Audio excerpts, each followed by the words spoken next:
Hello everyone, good morning, good afternoon, good evening. जब भी प्यारा सा लेक्चर देख रहे हो तब के लिए आपको प्यार भरा नमस्कार। तो आज पीछे एकदम सफा चिट, क्या कह रहे हो, एकदम रफ सरफेस दिख रहा है। अच्छा, फ्रिक्शन की बात करेंगे क्या सर? नहीं, यहाँ फ्रिक्शन की बात नहीं चलेगी। आज यहाँ क्लास 10th का एक नया टॉपिक लेकर के आए हैं, फिजिक्स की बात कर रहे हैं। ठीक है, चैप्टर नंबर 1 है। चैप्टर नंबर 1 में आप क्या पढ़ते हैं? इलेक्ट्रिसिटी। तो इलेक्ट्रिसिटी क्या होती है उसके बारे में बताएंगे। लेकिन सबसे पहले हमको ये बताओ कि आप लोग इलेक्ट्रिसिटी आप पढ़े हो कि नहीं? थोड़ा बहुत नहीं पढ़े हो? ठीक है, नहीं पढ़े हो तो फिर से आ जाओ। पढ़े हो तब भी पढ़ लो एक बार, क्या हो जाएगा, रिवाइज हो जाएगा। चलो, इलेक्ट्रिसिटी।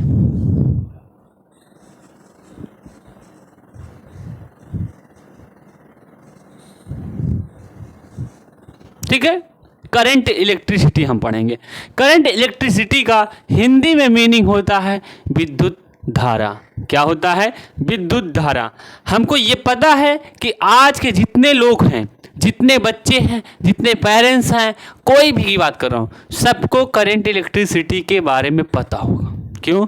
क्योंकि हम जी रहे हैं अपनी इस दुनिया में कि इलेक्ट्रिसिटी के ऊपर हर एक इंसान डिपेंड हो गया है। अभी जो हम मोबाइल चार्ज करते हैं वो भी इलेक्ट्रिसिटी से ही करेंगे। लाइट नहीं आएगी तो हम चार्ज नहीं कर पाएंगे। तो इस वजह से आज हम बता दे रहे हैं, जो आप लेक्चर देख रहे होंगे जिस मोबाइल में, उसको भी लाइट की ज़रूरत होती है। तो वही आज हम पढ़ने चल रहे हैं। उसका सबसे पहले डेफिनेशन क्या है उसको पढ़ाते हैं। डेफिनेशन क्या होता है? सबसे पहले डेफिनेशन पढ़ो। क्या इलेक्ट्रिसिटी की डेफिनेशन कहना क्या चाहता है? तो पढ़ना है, flow of charge from a particular cross section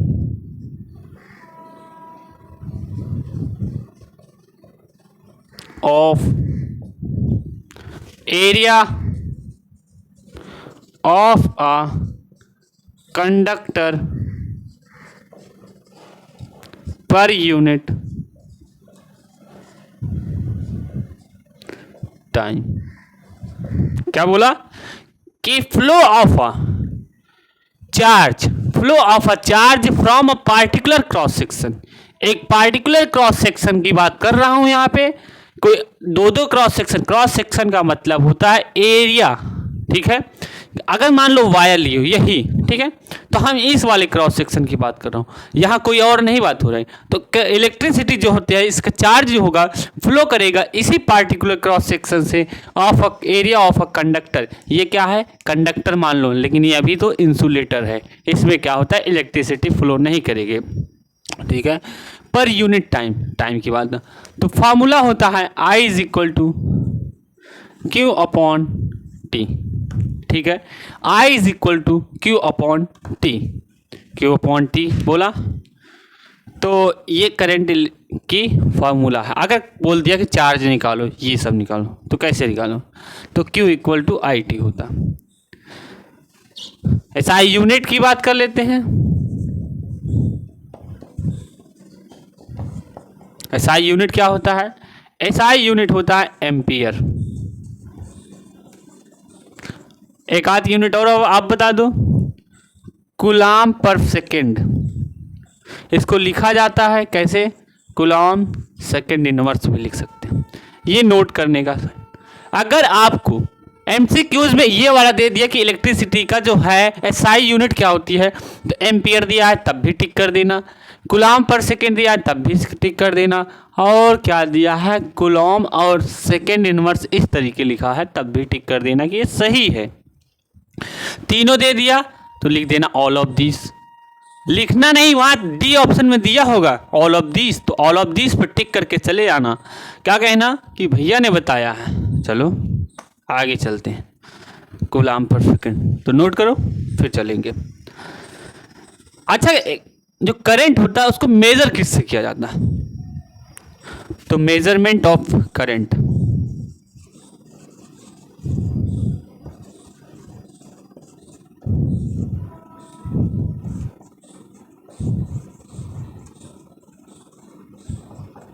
current किससे मेजर किया जाता है?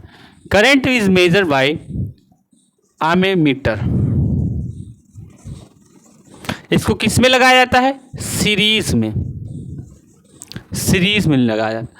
इसका और एक नाम क्या है? Ampere meter. ये सब कोई नहीं बताया होगा। दूसरा नाम क्या है? Ampere meter. क्या बोलेंगे? करंट मेजर किया जाता है किससे? एमीमीटर से। एमीमीटर को क्या करते हैं हम? सर्किट में लगाते हैं सीरीज में। और क्या होता है? इसका नाम एक अलग से दिया गया है, एम्पियर मीटर। तो जल्दी से लिखो, फिर आगे चलते हैं। तो मैं एक बात और ध्यान रख लेना, इसमें कौन सा रेजिस्टेंस होता है? Low resistance.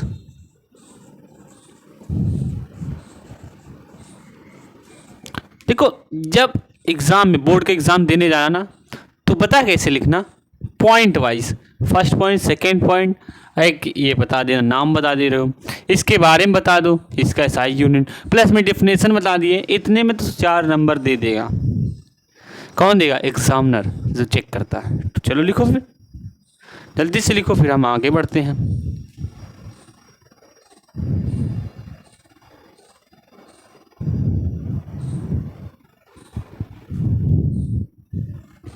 लिख लिए?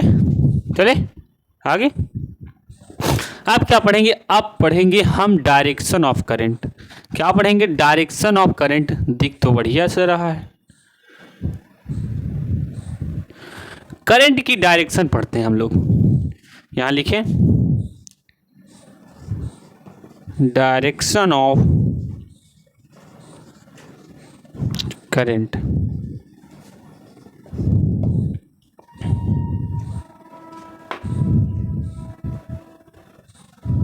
करें तो current flow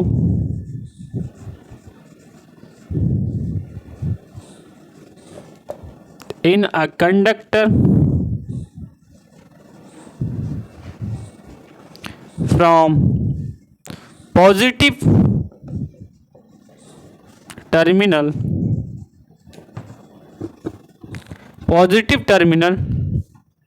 to negative terminal in a battery. Battery की बात कर रहा हूं कि current flow in a conductor from a positive terminal to negative terminal. कहाँ जाता है? पॉजिटिव से नेगेटिव टर्मिनल की तरफ हमारा करंट क्या होता है? फ्लो करता है। मेरे भाई, आप ये बात याद रखना। पूछ लेता है कि डायरेक्शन ऑफ करंट बताओ, तो हमको क्या बताना है? कि देखना है कि करंट जो होता है वो फ्लो करता है पॉजिटिव टू नेगेटिव टर्मिनल। ठीक है, तो लिख लो, फिर लिखो जल्दी से। हम कैमरे में चेक कर लेते हैं, नीचे दिख रहा है, मस्त दिख रहा है।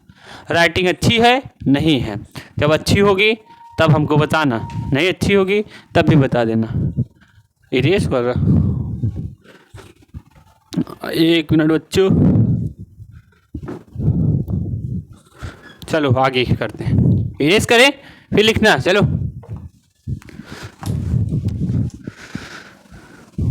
वक्त का ये परिंदा रुका है कहाँ, मैं पागल था जो इसको भुलाता रहा, गाँव मेरा मुझे याद आता।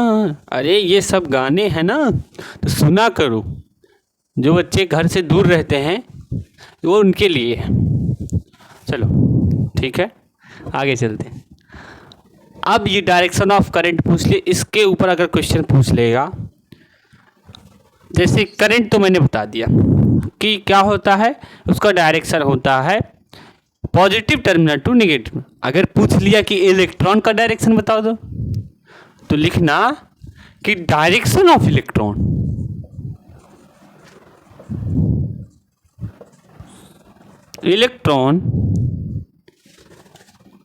फ्लो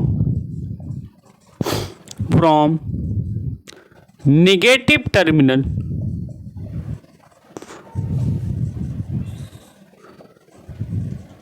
टू पॉजिटिव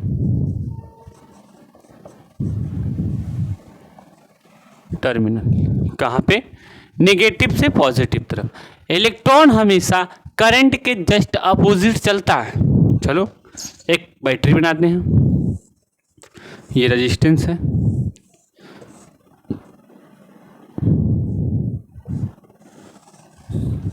ये बैटरी है, ठीक है। पॉजिटिव टर्मिनल हमेशा ये जो इस सर्किट का ये है, ये वाला पोर्शन हमेशा पॉजिटिव होगा, ये होगा नेगेटिव, ठीक है। ऐसे याद कर लेना, छोटा से नेगेटिव और बड़ा से पॉजिटिव। पॉजिटिव की तरफ करंट जाएगा आई आई आई आई, ठीक है। और इलेक्ट्रॉन होगा नेगेटिव साइड से, इलेक्ट्रॉन ऐसे फ्लो करेगा और करंट ऐसे फ्लो करेगा। तो यही हम बताना चाहते हैं, यही इतना है। तो चलो आगे चलें, इरेज करो, सॉरी लिख लो फिर आगे। अब हमको पढ़ना है इलेक्ट्रिक पोटेंशियल।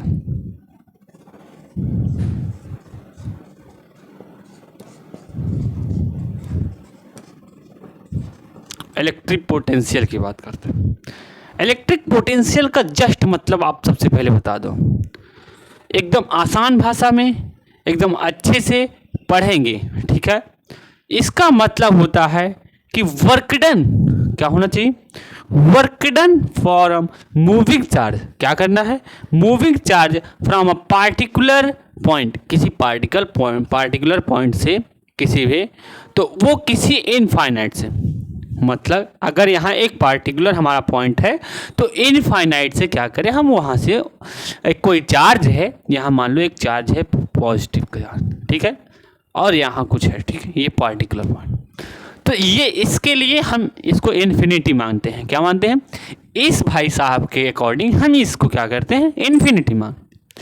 तो उसको यहाँ से लाने का जितना वर्क डन लगता है, क्या बात किया मैं, कि ये पॉजिटिव चार्ज लाने का जितना वर्क डन लगता है वही हमारा इलेक्ट्रिक पोटेंशियल होता है।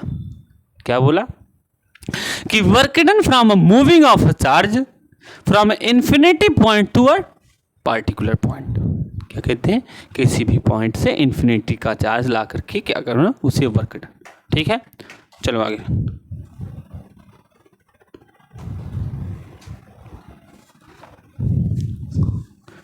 डेफिनेशन लिखें।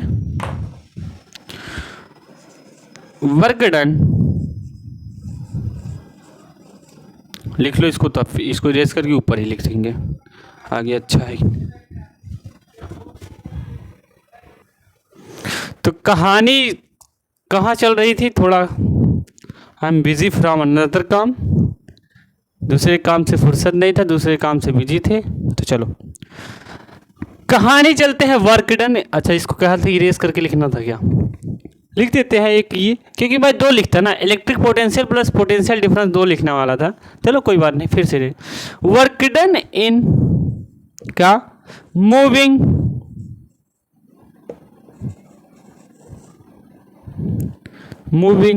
Charge particle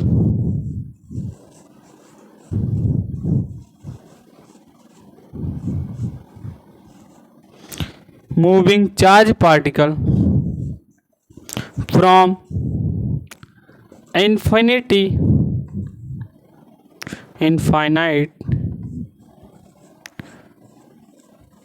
point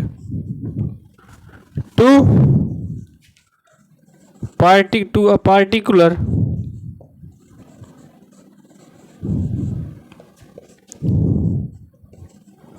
point per unit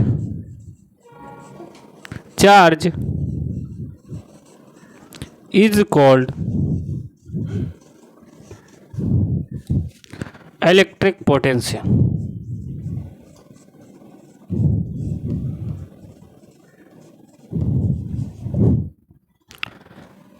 मेरे भाई क्या कहना चाहता है कि वर्क डन, ये वाला जो चार्ज लिया था अभी, यहां से एक गिवन पॉइंट पर जितना वर्क डन लगता है पर यूनिट चार्ज को ही इलेक्ट्रिक पोटेंशियल बोला जाता है। जैसे work done in moving charge particle from infinite point to a particular point per unit charge is called electric potential. Formula लिख लो इलेक्ट्रिक पोटेंशियल का क्या होता है, वर्क डन बाय चार्ज, ये ईपी होता है। एसआई यूनिट क्या होता है, एसआई यूनिट होगा वर्क डन का जूल होता है, चार्ज का होता है कूलाम होता है, तो जूल पर कूलाम। और क्या हो जाएगा, वोल्ट, वोल्ट को वी से डिनोट किया। इसको कौन दिया था ये बता दो, थोड़ा सा बताओगे, बताओगे, बताओ बताओ किसके नाम से ये पड़ा हुआ है वोल्ट, अलेक्जेंड्रो वोल्टा, क्या बोलते हैं, अलेक्जेंड्रो वोल्टा, ये उनके नाम से पड़ा हुआ। तो इसके आगे हम लिखना चाहते हैं, पढ़ाना चाहते हैं, बताना चाहते हैं, क्या बताना चाहते हो, जो पढ़ाओगे जो बताओगे वही बताना सर, अलग से कोई पॉइंट मत लेकर के आना, फर्जी बात मत किया करो। चलो आप पढ़ना है potential difference, potential difference. Writing थोड़ा आप लोग मैनेज करिएगा। पोटेंशियल डिफरेंस, पोटेंशियल डिफरेंस की बात जब करेंगे तो क्या होता है, work done in moving charge particle, charge particle from a given point to a particular point per unit charge is called potential difference.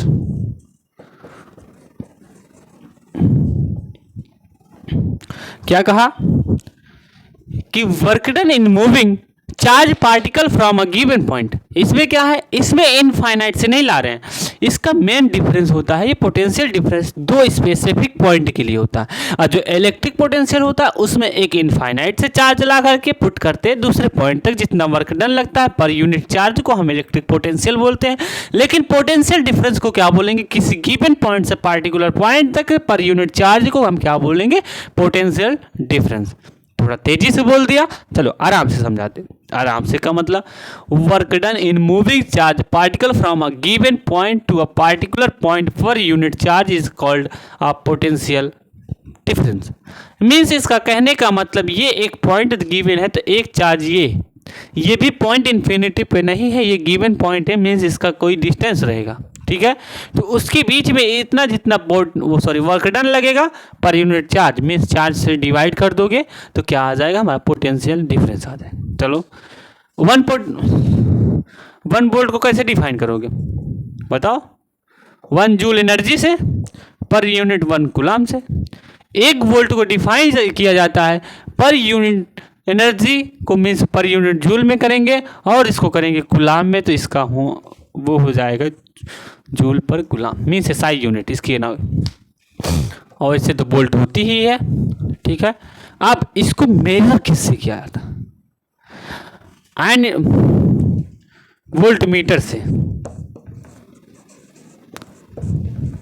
Volt meter क्या होता है उसको बताते हैं। एन इंस्ट्रूमेंट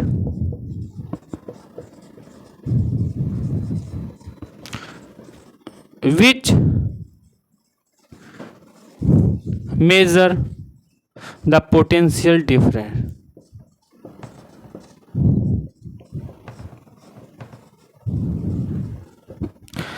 वोल्ट मीटर होता है कि एक ऐसा इंस्ट्रूमेंट जो मेजर कर दे पोटेंशियल डिफरेंस को। तो मेरे भाई आप लोग ये याद कर लेना कि वोल्ट मीटर को आप पैरेलल में लगाओगे। आगे चलते हैं फिर बताते हैं। इसको थोड़ा इरेज करना पड़ेगा बाबू, लिख लो सब लोग, फिर उसके बाद हम आगे चलते हैं।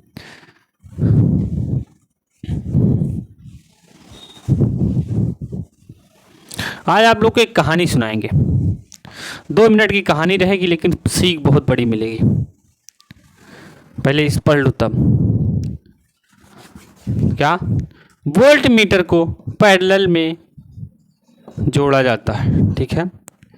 हाई रेजिस्टेंस होना चाहिए,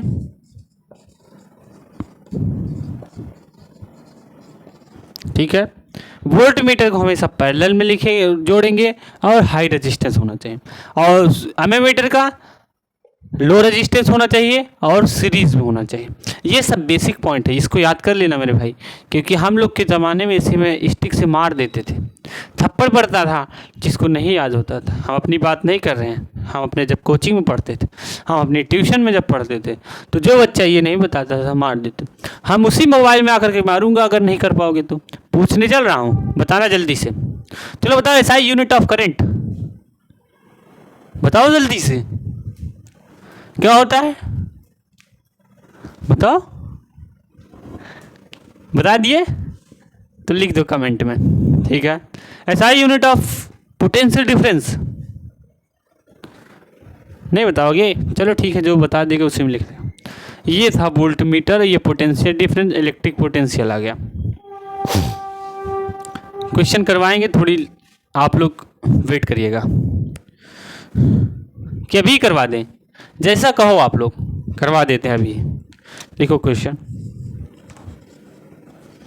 क्वेश्चन बुक से लिखा देते हैं। कह रहा है कि a current of a current of a 300 milliampere flow through a circuit, flows through a circuit, circuit से फ्लो कर रहा है। उसके बाद क्या कह रहा है? फॉर 2 मिनट, 2 मिनट के लिए। तो कह रहा है कि फाइंड द अमाउंट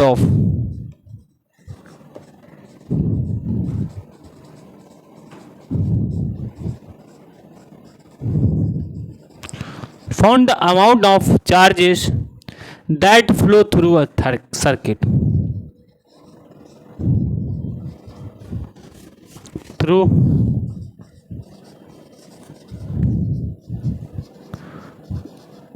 सर्किट। चलो जल्दी से सॉल्व करो विथिन 1 मिनट। 1 मिनट में लल्लू सा क्वेश्चन है, आप लोग बहुत जल्दी सॉल्व कर लोगे, हमको पता है। नहीं पता है तो बता भी देंगे। लिखा है current of 300 milliampere flows through a circuit for 2 minutes, find the amount of charge that flow through a circuit. बताओ।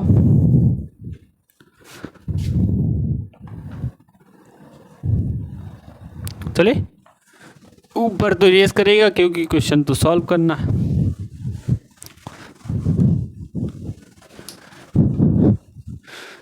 कहानी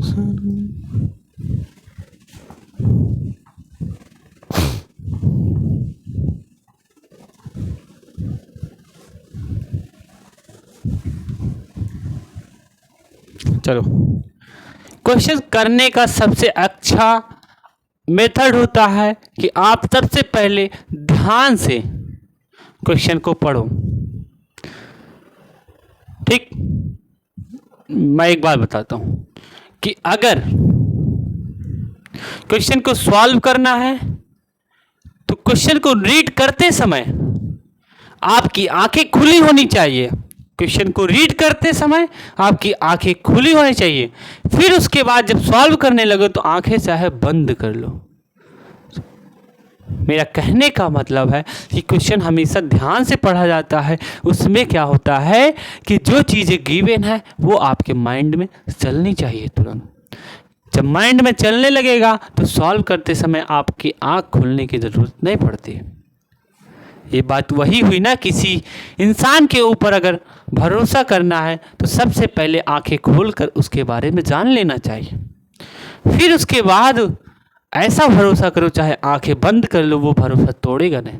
तो कहने का मतलब यही है कि आप क्वेश्चन को पढ़ते समय आंखें खोल लो, उसके बाद सॉल्व करते समय चाहे थोड़ी आंखें बंद कर लो, कोई बात नहीं। चलो थोड़ा इमोशनल कर दिए। कह रहा है a current of 300 milliampere flow, मतलब कह रहा है करंट की बात किए तो आई दिया है कितना 300 मिली एम्पियर, और कह रहा है कि फ्लो थ्रू अ सर्किट से फ्लो कर रहा है मेरे भाई फॉर 2 मिनट, टाइम भी दे दिया मेरे मालिक, टाइम 2 मिनट के लिए। उसके बाद कह रहा है कि find the amount of charge की बात कर लिया तो चार्ज किससे डिनोट किया जाता है, तो क्यों निकालना है। That flow through a circuit से कितना चार्ज फ्लो कर रहा है वही बताना है। जी बिल्कुल सही कह रहे हैं आप। तो फार्मूला जब ये सब देख लिया करो, जब ये सब देखने के बाद आंखें बंद करो, 2 सेकेंड के लिए सोचो कि रिलेशन क्या है तीनों में रिलेशन क्या है। रिलेशन है Q is equal to I T मेरे भाई, Q is equal to I T, I हो जाए करेंट, टी होता है टाइम। जब ये देखने के बाद आप देखो करंट किस में दिया गया है, सबसे पहले उसके एसआई यूनिट में कन्वर्ट करो। तो मेरे भाई यहाँ लिखना 300 मिली एम्पियर है ना, एम्पियर में चेंज करने के लिए हमेशा 10 के पावर -3 से मल्टीप्लाई कर दिया करो, तो ये हमारा आ जाएगा एम्पियर। ठीक है। टाइम का एसआई यूनिट क्या होता है मेरे भाई, सेकेंड होता है, तो इसको क्या कर सकते 2 × 60 कर दिया करो, तो ये सेकेंड में आ गया। फॉर्मूला में पुट कर दो 300 × 10⁻³ × 2 × 60, ठीक, ये दिया है। अब 10⁻³ तो किसी न किसी बच्चे को ये हमको करना होता तो हम डायरेक्ट करके आंसर लिख दिए होते, क्योंकि ये 2 0 3 ये इससे उड़ जाता। लेकिन मैंने किसी बच्चे को, मतलब एक बच्चा है उसका मैंने देखा है कि उसको प्रॉब्लम होती है इस तरीके के क्वेश्चन को सॉल्व करने में। मीन्स ये जब अगर पॉइंट में आता है, सॉरी माइनस में पावर में आता है, तो उसको रिमूव करने में उसे दिक्कत आती है। उससे पहले दिक्कत आए तो हम उसको क्या कर सकते हैं 1/, ये कर सकते हैं। कैसे, अगर पावर ऊपर नेगेटिव है तो नीचे ला करके पॉजिटिव कर दो, अगर इस तरीके से ना समझ में आए तो 10⁻³ कर दो, कर दिया, इनटू इसको मल्टीप्लाई किया तो 120 आ गया। ठीक है, तो इसको कर लो 300 × 120/1000, कितना आ गया 36 कूलम। समझ में? ये है आपका चार्ज, ये चार्ज फ्लो कर रहा है सर्किट में। ये इसको ऐसे करते हैं, ठीक है। अगर न्यूमरेटर में पावर नेगेटिव है तो हमेशा डिनोमिनेटर में लेकर उसके जाया करो, क्या होता है डिनोमिनेटर में पावर पॉजिटिव होता है। समझ में आया? चलो आगे और एक आध क्वेश्चन करवा देते हैं।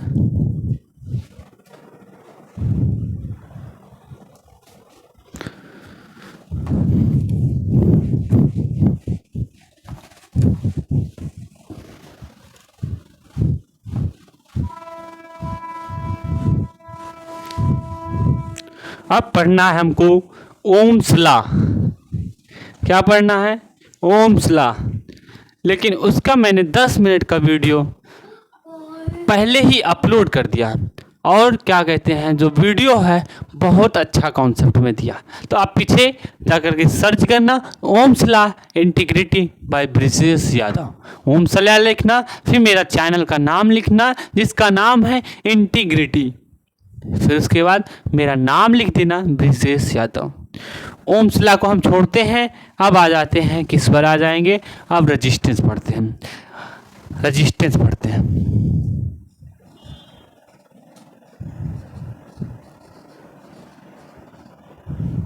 आप क्या पढ़ते हैं? रेजिस्टेंस। ठीक है, रेजिस्टेंस क्या होता है? रेजिस्टेंस का मतलब होता है रुकावट। क्या बात किया? रेजिस्टेंस का मतलब ही होता है रुकावट। जैसे एक कहानी जो सुनाने के बारे में कह रहे थे, 2 मिनट में सुन लो। कहानी है एक पेंसिल और एक रबड़ की। क्या है? कहानी है एक पेंसिल और रबड़ की। पेंसिल रबड़ से कहता है कि भाई मैं जितनी भी गलती करता हूँ क्या कह रहा है कि मैं जितनी भी गलती करता हूँ तो इरेज कर देता है। क्या कहता है? इरेज कर देता है, मान लो बार बार मिटा देता है। तो रबर कहता है कि अगर आपकी गलती को हम रिमूव करते करते अपने आप को कुर्बान भी हो जाएं, क्या कहते हैं, अपने आप को नष्ट भी कर ले, ख़त्म भी कर ले, तो मुझे सुकून मिलता है। क्या कहते हैं? सुकून मिलता है। क्या कहता है कि मुझे सुकून मिलता है। तो वैसे मेरे भाई, ऐसे जो हमारे पेरेंट्स होते हैं, वो अपने बच्चों की गलती क्या करते हैं? मतलब छिपाते हैं। ठीक है, छिपाते मतलब वो कहते हैं कि हमारा बच्चा जो है अपने गलती को बार बार करेगा, लेकिन हम उसको क्या करेंगे? रिमूव करते रहेंगे। तो क्या कहते हैं कि माता श्री जो होती हैं वो अपने बच्चों की हमेशा क्या करती हैं? गलती को छिपाती हैं, बार बार क्या करती हैं? गलती को छिपाते हैं। तो इसलिए हम यही कहेंगे कि बच्चों, आप लोग हमेशा क्या करो? अपने पेरेंट्स की रिस्पेक्ट करो, माता श्री की रिस्पेक्ट करो। सबसे ज़्यादा हमारी जो माँ होती हैं वही क्या करती हैं? अपने बच्चों की गलतियाँ को छिपाती हैं, ताकि उसे डांट ना पड़े। और उसको क्या होता है, पापा जो कर देते हैं, कभी कभी वो डांटते हैं, तुम्हारे सामने डांटेंगे, लेकिन बाद में जो होता है ना, कभी भी अकेले में सुनना, उनको कभी किसी के सामने अगर बात करते रहेंगे तो अपने बच्चों की हमेशा अच्छाई ही बात करेंगे, तुम्हारी वहाँ बुराई नहीं। आपके सामने है, वो अपने आप को एक कठोर इंसान समझ, मतलब कि दिखाना चाहते हैं कि वो डरे बच्चा, थोड़ा अच्छा कुछ करे लाइफ में। तो यही बात थी। चलो ये कुछ रजिस्टेंस पढ़ना है। रजिस्टेंस क्या होता है? रजिस्टेंस होता है रुकावट। रजिस्टेंस क्या होता है? रुकावट। रुकावट की बात करें तो क्या होगा? रुकावट की बात करेंगे तो ये एक ऐसी प्रॉपर्टी है जो अपोज करता है किसको? करंट को, है ना, कि एक ऐसी प्रॉपर्टी है जो क्या करता है? अपोज करता है करंट को। तो it is a property of a conductor. It is a property of a conductor which opposes, क्या करें? which opposes the current, क्या करता है कि it is a property of a conductor which opposes the current. क्या करेगा? Current को oppose करेगा। उसके बाद क्या कहते हैं? Opposes the flow of current पढ़ लो, क्योंकि या तो लिख low flow of charge per unit time. Current मैं लिख दिया तो कोई दिक्कत है नहीं, या तो आप लिख दो opposes the flow of charges per unit time is called register. ठीक है, flow of charge per unit time को क्या कहते हैं? फ्लो ऑफ चार्ज लिखो, क्यों? पर यूनिट की बात कर रहा हूं तो टाइम। तो मेरे भाई ये करंट ही तो हुआ ना, ये करंट ही तो हुआ ना, बिल्कुल सही बात लगी। ये बात करते हैं कि जो चार्ज होता है, क्या कहते हैं, जो चार्ज होता है उसको अगर टाइम से डिवाइड कर दो तो हमारा क्या आ जाएगा? करंट आ जाता है। तो ये होता है करंट, रजिस्टेंस। रजिस्टेंस का एसआई यूनिट क्या होता है वो बताएंगे, प्लस में इसका हम फॉर्मूला बताएंगे। तो V is equal to I R होता है, तो R इज इक्वल टू हमारा V by I. Volt per unit current को ही हम रेजिस्टेंस कहते हैं। क्या बोलते हैं? वोल्ट पर यूनिट करंट को ही हम रेजिस्टेंस कहते हैं। तो एसआई यूनिट क्या होता है? SI unit of resistance is ohm. क्या होता है? ओम होता है रेजिस्टेंस का एसआई यूनिट हमारा। 1 R is equal to means 1 resistance is equal to 1 volt per unit current. 1 volt potential difference मान लो कर देते हैं 1 वोल्ट है, करंट क्या है 1 एम्पियर, तो 1 रेजिस्टेंस की डेफिनेशन हो जाती है। पूछ लेता है कि 1 एम्पियर करंट की आप डेफिनेशन बताओ, पूछ लेगा 1 वोल्ट की आप डेफिनेशन बताओ, फिर पूछ लेगा डिफाइन 1 ओम रेजिस्टेंस, तो 1 ओम रेजिस्टेंस को ऐसे डिफाइन कर दें, मीन्स 1 वोल्ट क्या करता है, 1 वोल्ट जो फ्लो करता है पर यूनिट करंट में, उसे ही बोलेंगे हम 1 रेजिस्टेंस बोलेंगे। तो ये सब डिफिनेशन आप बनाना सीखो। वहाँ पे 1 वोल्ट पूछ सकता है, 2 वोल्ट, लेकिन आज तक पूरे इतिहास में, पूरे हिस्ट्री में, पूरे हिस्ट्री के खानदान में क्या पूछा गया है, 1 ओम रजिस्टेंस पूछ गया है, और 1 एम्पियर करंट पूछा है, 1 वोल्ट पूछा, 1 वोल्ट पूछा। तो ये सब था, ठीक है। सारी यूनिट बता दिया, ओम बता दिया, बस हाँ इसको नोट ऐसे किया जाए, इसको ऐसे दर्शाया जाए, ओम। समझ में आया? इतना लिखो तो आगे बताते हैं।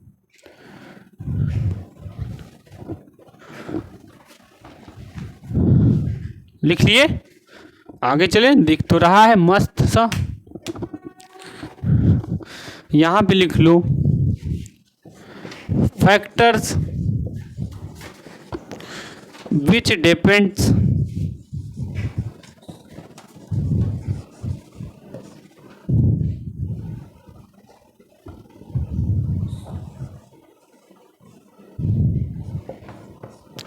ऐसा फैक्टर जिस पर रेजिस्टेंस डिपेंड करता। तो 3 फैक्टर बताएंगे। फर्स्ट क्या होता है, लेंथ ऑफ कंडक्टर।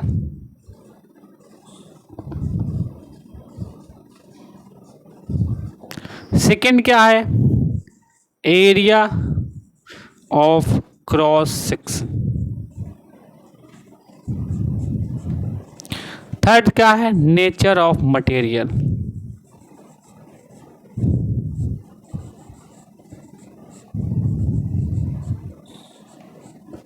ये 3 फैक्टर है। तो length of conductor, area of cross section, nature of material. तो फॉर्मूला क्या होता है, रेजिस्टेंस डायरेक्टली प्रोपोर्शनल लेंथ के होता है, रेजिस्टेंस इन्वर्सली प्रोपोर्शनल ए को होता है। तो ये जब दोनों को हम आपस में कंबाइन करेंगे तो आर क्या हो जाएगा, L/A। आर क्या हो जाएगा, L/A। दिख रहा है कि नहीं, थोड़ा हमको देखना पड़ेगा। कहाँ रेजिस्टेंस क्या होता है, आर डायरेक्टली प्रोपोर्शनल L/A। जब ये हम प्रोपोर्शनलिटी की साइन हटाएंगे, इसको क्या बोलेंगे, प्रोपोर्शनलिटी।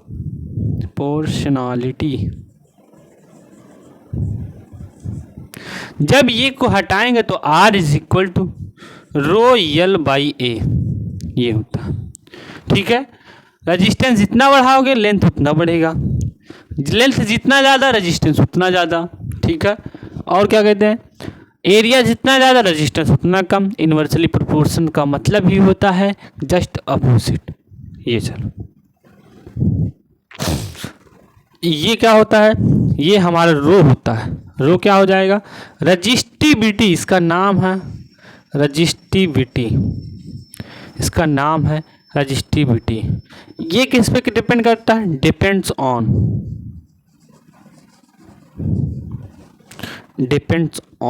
क्या, किस पे डिपेंड करता है, टेम्परेचर पे डिपेंड करेगा और नेचर ऑफ मटेरियल पे। किस पे, टेम्परेचर पर,